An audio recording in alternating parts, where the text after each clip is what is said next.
주신 하나님의 말씀 요한복음 4장 35절 36절입니다. 요한복음 4장 35절 36절 말씀 함께 읽겠습니다. 너희는 넉 달이 지나야 추수할 때가 이르겠다 하지 아니하느냐? 그러나 나는 너희에게 이르노니 너희 눈을 들어 밭을 보라. 이어져 추수하게 되었도다. 거두는 자가 이미 삭도 받고 영생에 이르는 열매를 모으나니 이는 뿌리는 자와 거두는 자가 함께 즐거워하게 하려 함이라. 아멘. 본문에 계시된 주님은 어떤 분이십니까? 눈을 들어 밭을 보라고 하십니다. 이미 추수할 때가 되었다라는 말씀이죠.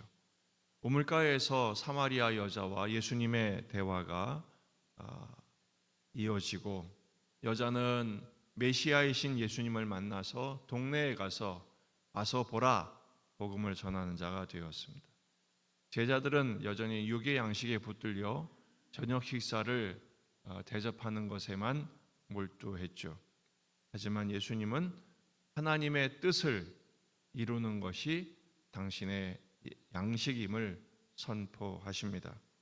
그리고 나서 말씀하십니다. 너희는 넉 달이 지나야 추수할 때가 이르겠다 하지 아니하느냐?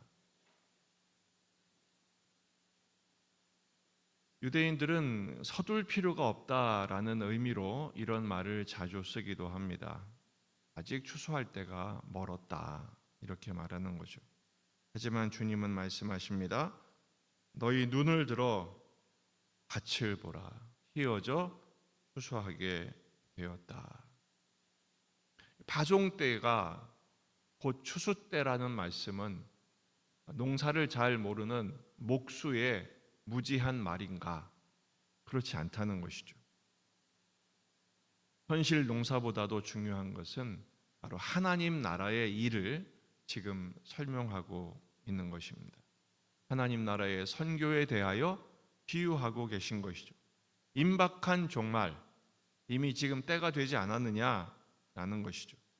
밭은 그저 씨를 뿌려서 곡식을 거두는 농사의 문제의 정도가 아니라 말씀의 씨를 뿌리고 영혼을 거두는 그 열매에 대하여 말씀하신 것입니다. 예수님께서 사역을 시작하시자마자 선포하신 내용이 뭡니까? 회개하라, 하나님 나라, 천국이 가까웠다라고 말씀하신 것입니다.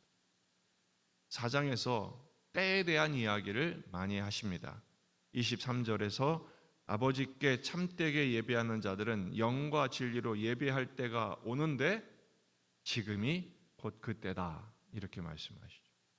그리고 35절 오늘 본문에서도 이미 추수할 때가 되었다라고 말씀하십니다. 아직 완성되진 않았으나 이미 시작된 것이죠. 당시에도 그러니 지금은 더더욱 그때가 더욱 임박하지 않았겠습니까? 그러므로 우리가 해야 할 일은 이것입니다. 눈을 들어 보아야 합니다. 우리의 시선이 어디에 있느냐? 이게 중요한 거죠. 우리의 시선이 그저 이 땅에서 먹을 것을 뿌리고 거두는 것에만 몰두해 있다면 이제는 하나님 나라의 관점에서 예수님의 시선으로 눈을 들 때가 되었다라는 것입니다. 눈을 들다라는 말은 위로 향하다, 들어 올리다 이런 거예요. 하늘을 보는 눈이 있어야 되고 주님의 마음으로 현실을 자각하고 인식해야 한다는 것입니다. 보라는 말은 적극적으로 능동적으로 살피라라는 것입니다. 주님의 시선으로 보라는 것이죠. 언제가 추수할 때입니까? 예수님을 만나서 하나님의 뜻을 깨닫는 순간이 추수할 때입니다. 열매를 거두는 사명에 순종할 때라는 것이죠. 사마리아 여자가 그러지 않았습니까? 내가 그라 바로 예수님을 만나자마자 예수님의 메시아이심을 확인하자마자 이 여자는 동네로 가서 와서 보라 이가 그가 아니냐 이렇게 선포한 것입니다. 주님의 마음은 어떤 것일까요? 하나님의 뜻은 무엇일까요? 요한복음 6장 39절 나를 보내신 이의 뜻은 내게 주신 자 중에 내가 하나도 잃어버리지 아니하고 마지막 날에 다시 살리는 이것이니라. 내 아버지의 뜻은 아들을 보고 믿는 자마다 영생을 얻는 이것이니 마지막 날에 내가 이를 다시 살리리라. 주님이 목적하신 그 한 사람까지 잃지 아니하고 살려내시고 영원히 함께 천국의 복락을 누리게 하시는 것, 바로 한 사람을 향한 하나님의 사랑의 시선일 것입니다. 마가복음 1장 38절 이르시되 우리가 다른 가까운 마을들로 가자 거기서도 전도하리니 내가 이를 위하여 왔노라. 주님은 뿌리시고 거두시기 위해서 오셨는데 먼저 이 땅에서 복음을 뿌리시죠. 그리고 우리에게 말씀하십니다. 거두는 자가 되라 라고 말씀하십니다. 사람들은 아직은 때가 되지 않았다 이렇게 말하지만 주님은 이미 지금 시작되었다라고 말씀하세요. 그러면서 36절 거두는 자가 이미 삭도 받고 영생에 이르는 열매를 모으나니 이는 뿌리는 자와 거두는 자가 함께 즐거워하게 하려 함이라. 아멘. 파종하는 자와 추수하는 자가 함께 즐거움에 참여하게 하기를 원하신다는 것입니다. 원래는 수고하고 보상을 받는 거죠. 그러나 오늘 본문에서는 수고보다 보상을 먼저 약속하십니다.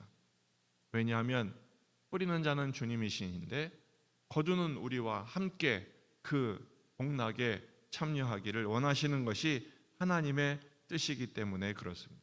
근데 사실은 수고하기도 전에 보상을 약속하신 것은 무엇을 말합니까? 이 수고는 우리가 하는 게 아니라는 거예요. 이미 시작하신, 이미 이루신 그 주님 안에 거함으로써 이 일에 참여하는 것이 되는 것입니다. 그리고 주님 우리에게 약속하시죠. 마태복음 25장 21절 23절 그 주인이 이르되 잘하였도다 착하고 충성된 종아 내가 적은 일에 충성하였음에 내가 많은 것을 내게 맡기리니 내 주인의 즐거움에 참여할지어다. 이 세상 즐거움이 아무리 큰들 주인의 즐거움, 주님의 즐거움에 비할 수 있겠습니까? 주님은 그 기쁨에 우리를 초대하고 계신 것입니다. 하나님의 뜻은 한 영혼도 잃지 않는 것입니다. 그 뜻이 성취되어 오늘 우리가 구원받은 것 아니겠습니까? 그 은혜를 힘입어 우리도 또 누군가를 위하여 가장 가깝게는 아직도 주님을 알지 못하는 주님께 나오지 못한 우리 가족들, 친척들, 친구들, 가장 가까운 사람들, 주님 우리에게 보내주신 영혼들을 위하여 주님의 마음으로 눈을 들어 휘어져 추수할 밭을 바라보며 오늘도 주님이 뿌리신 그 열매를, 그 씨를 거두는 열매의 추수자로서 복음의 증언자로서 오직 예수를 위하여 살아가는 저와 여러분의 삶이 되기를 주의 이름으로 축원합니다. 기도하시겠습니다. 말씀을 붙들고 우리 자신과 가정과 교회와 지역의 복음화, 민족의 복음화, 세계 복음화를 위해서 환우들, 은혜 있는 아들들, 수험생들, 또 취업 준비생들, 우리 자녀들을 위해서 기도하시고 오늘 한나의 총회가 있습니다. 금요 기도회가 있고 또 내일은 또 김장 오늘부터 준비가 되는데 이 모든 이제 연말을 향한 일들을 통해서 주일을 준비하며 다 같이 기도하시겠습니다. 참 좋으신 주님.